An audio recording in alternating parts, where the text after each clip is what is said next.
అందరికీ నమస్తే, నేను మీ భార్గవి. వెల్కమ్ బ్యాక్ టు అమ్మ చేతి వంట. ఈరోజు వీడియోలో నోరూరించే ఉసిరికాయ ముక్కల పచ్చడిని రుచికరంగా పక్కా కొలతల్లో ఎలా చేసుకోవచ్చో చూపిస్తాను. అండ్ ప్రాసెస్ ఎక్కువ ఉండదు, చాలా సింపుల్గా కూడా చేసుకోవచ్చు.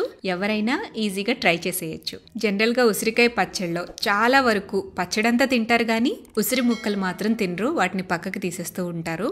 అసలు ఉసిరికాయ పచ్చడి తినేదే ఉసిరికాయలో ఉండే హెల్త్ బెనిఫిట్స్ మనకి రావడం కోసం. తినటానికి కాస్త వగరగా ఉంటాయని చాలా మంది అవాయిడ్ చేస్తారు. బట్ ఈ పచ్చడిలో ముక్క కూడా చాలా టేస్టీగా ఉంటుంది, నేను ఈ వీడియోలో చూపించే పద్ధతిలో చేస్తే. మరి ఈ ఉసిరికాయ పచ్చడికి సరైన కొలతలు ఎలా తీసుకోవాలి, ఏ పద్ధతిని ఫాలో అయితే పచ్చడి రుచికరంగా కుదురుతుంది, అండ్ ఎక్కువ రోజులు నిలవ పెట్టుకోవడానికి ఏం చేయాలి, ఇవన్నీ కూడా క్లియర్గా ఎక్స్ప్లెయిన్ చేస్తూ ఈ వీడియోలో మీతో షేర్ చేస్తాను.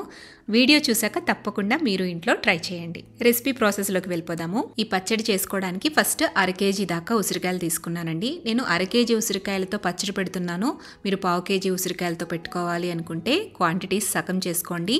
కేజీ ఉసిరికాయలతో పెట్టుకోవాలి అనుకుంటే డబుల్ చేసుకోండి. ఉసిరికాయలు అనేవి బాగా పెద్దగా కాకుండా, చిన్న సైజులో కాకుండా మీడియం సైజులో ఉండే ఉసిరికాయలు ఎంచుకోవాలి.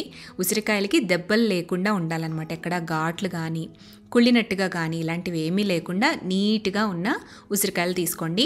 ఉసిరికాయల్ని శుభ్రంగా కడిగేసేసి తడి లేకుండా తుడిచేసుకోండి. ఆ తర్వాత ఈ ఉసిరికాయల్ని ఆవిరి మీద ఉడికించాలి. స్టవ్ మీద గిన్నె పెట్టుకుని గిన్నెలోకి నీళ్లు పోసి నీళ్ళని మరగనివ్వండి. నీళ్లు మరుగుతున్నప్పుడు పైన ఇలాంటి చిల్లుల గిన్నెని కానీ ప్లేట్ని కానీ పెట్టుకుని ఈ ఉసిరికాయల్ని అందులో వేసి 10 నుంచి 15 నిమిషాల పాటు మీడియం ఫ్లేమ్లో ఆవిరి మీద ఉడికించండి. ఇలా ఉడికిన ఉసిరికాయల్ని పక్కకు తీసేసి పూర్తిగా చల్లారిపోనివ్వండి. చల్లారిన ఉసిరికాయల్ని ఇలా పీసెస్ కింద ముక్కలు ముక్కలుగా చేత్తో విడదీసేసేయండి. నైఫ్ కూడా అవసరం లేదండి, ఉడికిన ఉసిరికాయలే కాబట్టి ఉసిరికాయ రేకులు అనేవి ఈజీగా సపరేట్ అయిపోతాయి. ఇలా అన్నిటినీ కూడా ముక్కలుగా చేసేసుకున్న తర్వాత ప్లేట్లో ఈవెన్గా పరిచేసేసి ఫ్యాన్ కింద కానీ ఎండలో కానీ 1 గంట పాటు ఆరపెట్టేసేయండి. మీకు వీలైతే ఒక రోజంతా కూడా ఈ ముక్కల్ని ఎండపెట్టుకోవచ్చు. ఈ పచ్చడి షెల్ఫ్ లైఫ్ అనేది ఇంకా పెరుగుతుంది ఎండలో పెట్టుకుంటే. సో ఈ ముక్కలు కాస్త ఆరేలోపు ఇందులోకి కావలసిన ఆవాల మెంతిపిండి తయారు చేసుకుందాము. ప్యాన్లోకి 1 టేబుల్ స్పూన్ దాకా ఆవాలు వేసుకోండి. 1/2 టేబుల్ స్పూన్ దాకా మెంతులు కూడా వేసుకోండి. వీటిని దోరగా సన్నటి సెగ మీద వేయించుకోవాలి. మరీ రంగు మారేంత వరకు వేయించొద్దండి, లైట్గా వేగితే చాలన్నమాట. ఇలా దోరగా సన్నటి సెగ మీద వేయించేసాక స్టవ్ ఆపేసేసి ఈ దినుసుల్ని పూర్తిగా చల్లారిపోనివ్వండి. చల్లారాక మిక్సీ జార్లో వేసుకుని మెత్తటి పొడిలాగా గ్రైండ్ చేసేసేయండి. ఇలా గ్రైండ్ చేసుకున్న పొడిని పక్కన పెట్టేసేయండి.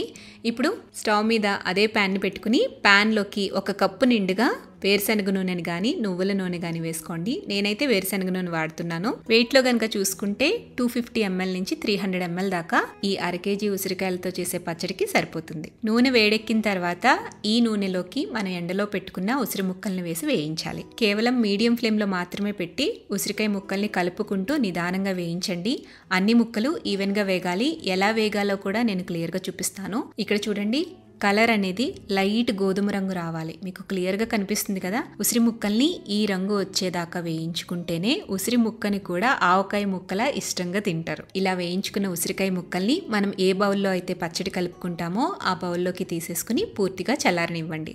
ఆ తర్వాత ఈ కాగుతున్న నూనెలోనే తాలింపు వేసేసుకుందామండి. 1 టీ స్పూన్ ఆవాలు, 1/2 టీ స్పూన్ జీలకర్ర, 4-5 ఎండుమిర్చి తుంచుకుని వేసేసేయండి. ఈ తాలింపుని కాస్త వేయించేసి స్టవ్ ఆపేసేయండి. స్టవ్ ఆపేసాక 2 రెమ్మల కరివేపాకు, 1/2 టీ స్పూన్ దాకా పసుపు, 1/2 టీ స్పూన్ ఇంగువ, అలాగే 1/2 కప్పు దాకా క్రష్ చేసుకున్న తొక్క ఒలిచిన వెల్లుల్లిపాయలను కూడా వేసుకోవాలి. ఇవన్నీ వేసి ఒకసారి అలా కలిపేసేయండి. ఆ వేడికే ఇవి వేగిపోతాయి. ఆ తర్వాత ఈ ప్యాన్ని పక్కకు దించుకుని ఈ నూనెని పూర్తిగా చల్లారిపోనివ్వాలి. ఇప్పుడు మనం పచ్చడి కలిపేసుకోవచ్చు. ముందుగా మనం వేయించిన ఉసిరి ముక్కల్ని తీసుకున్న బౌల్లోకి మనం పొడి చేసుకున్న ఆవాలు మెంతిపిండి వేసుకోవాలి. అలాగే 1/2 కప్పు దాకా కల్లుప్పుని పౌడర్లా గ్రైండ్ చేసుకుని వేసుకోండి. ఇది వెయిట్లో వచ్చేసి 50 గ్రాములు. కల్లుప్పుని నేను ఎండలో పెట్టి గ్రైండ్ చేశాను అనమాట. మీరు సాల్ట్ కూడా వేసుకోవచ్చు, కాస్త తగ్గించుకుని వేసుకోండి. పచ్చడి తిరగ కలుపుకునేటప్పుడు సాల్ట్ని అడ్జస్ట్ చేసుకోవచ్చు. ఇందులోనే 50 గ్రాముల దాకా కారం, ఇది కూడా 1/2 కప్పు దాకా కారాన్ని వేసుకోవాలి. ఇవి వేసి బాగా ముక్కలకి పట్టించండి.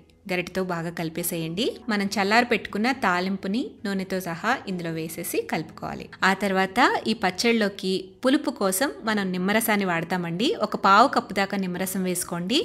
కాయల లెక్కను చూసుకుంటే గనక 3 నుంచి 4 కాయల దాకా నిమ్మరసం తీసుకోవచ్చు. అయితే నిమ్మరసం వేసేటప్పుడు పచ్చడి పూర్తిగా చల్లారిపోయి ఉండాలి, వేడిగా ఉండకూడదండి. కంప్లీట్గా చల్లారాకే నిమ్మరసాన్ని వేసి కలిపేసేయండి. ఇలా అంతా కలిపేశాక మూత పెట్టేసి 2-3 రోజుల పాటు ఈ పచ్చడిని ఊరనివ్వాలి. అప్పుడు లోపల ఉండే పులుపు కారం అన్నీ కూడా ముక్కలకి చక్కగా పట్టి నూనె పైకి తేలుతుందనమాట. ఇలా ఆయిల్ అనేది పైకి తేలాలండి, అప్పుడే పచ్చడి మనకి ఎక్కువ రోజు నిలవ ఉంటుంది. నూనె ఒకవేళ సరిపోకపోతే కాస్త వెచ్చబెట్టి చల్లార్చి ఈ పచ్చడిలోకి వేసుకోవచ్చు. అలాగే అంతా కలుపుకున్నాక రుచి చూసుకుని సాల్ట్ని కూడా అడ్జస్ట్ చేసుకోవచ్చు. ఇలా మొత్తం కలిపేసుకుంటే నోరూరించే ఉసిరికాయ ముక్కల పచ్చడి రెడీ అయిపోతుంది. ఇలా కలుపుకున్న పచ్చడిని ఎయిర్టైట్ జార్లోకి వేసేసి ఇలా నూనె పైకి తేలే విధంగా పెట్టుకోండి. అప్పుడు పచ్చడి మీకు అస్సలు చెడిపోదు. నేను చెప్పిన ప్రాసెస్లో మీరు పచ్చడి చేస్తే ఏదర్ అందులో ఆయిల్ తగ్గినా లేదంటే ఉప్పు తగ్గినా ఈ పచ్చడి పాడవుతుందే తప్ప అదర్వైజ్ బయట అలా వదిలేసినా కూడా ఈజీగా మీకు 4 to 6 months పాటు స్టోర్ ఉంటుందండి. ఫ్రిడ్జ్లో పెట్టుకుంటే ఆ కలర్ కానీ ఫ్రెష్నెస్ కానీ అస్సలు చెడిపోకుండా 6 నెలల పైనే ఈ పచ్చడి నిలవ ఉంటుంది. చింతపండుతో మీరు పచ్చడి పెట్టాలి అంటే దానికి చాలా ప్రాసెస్ ఉంటుంది. ఒక్కొక్కసారి సరిగ్గా చేయకపోతే పచ్చడి నిలువ కూడా ఉండదు. బట్ ఈ పద్ధతిలో ఈ సింపుల్ మెథడ్లో మీరు కూడా ఉసిరికాయ పచ్చడిని ఇంట్లో తప్పకుండా ట్రై చేయండి. ట్రై చేసి టేస్ట్ చేశాక మీ ఫీడ్బ్యాక్ని నాతో షేర్ చేయడం అస్సలు మర్చిపోవద్దు. వీడియో నచ్చితే లైక్ చేయండి, మీ ఫ్రెండ్స్కి రిలేటివ్స్కి షేర్ చేయండి.